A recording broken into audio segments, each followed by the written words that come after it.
गांव के बीच खार और नरवा के करार गोबर बिन ले आवे मोर गांव के बीच खार और नरवा के करार गोबर बिन ले आवे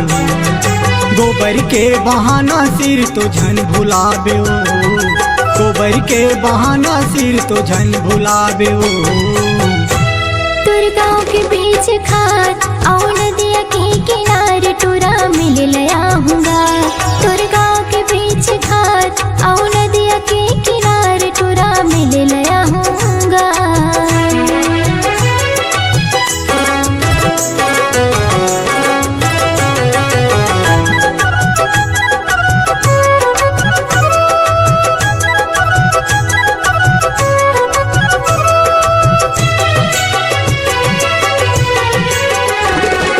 गजब दिन में भेंट हम कहाँ है आना जाना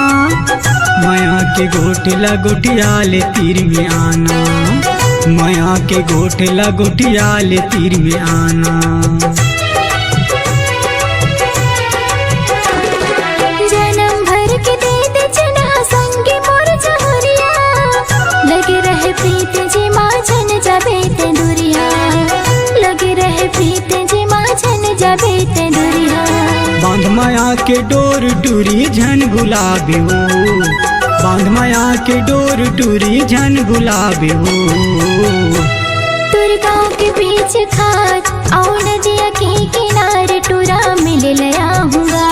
तुर गाँव के बीच खार और नदिया के किनारे टूरा मिल लया हूँगा।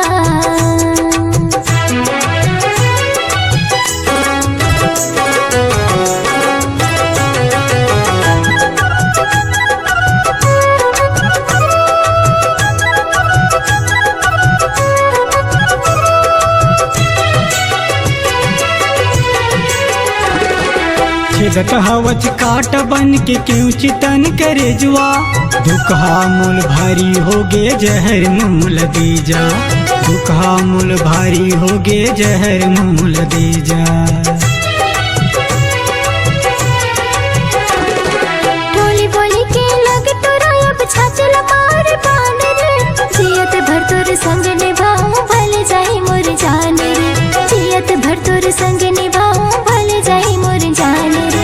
ऊपरे ऊपर नदिया पूरा झन बहावे ऊपरे ऊपर नदिया पूरा झन बहावे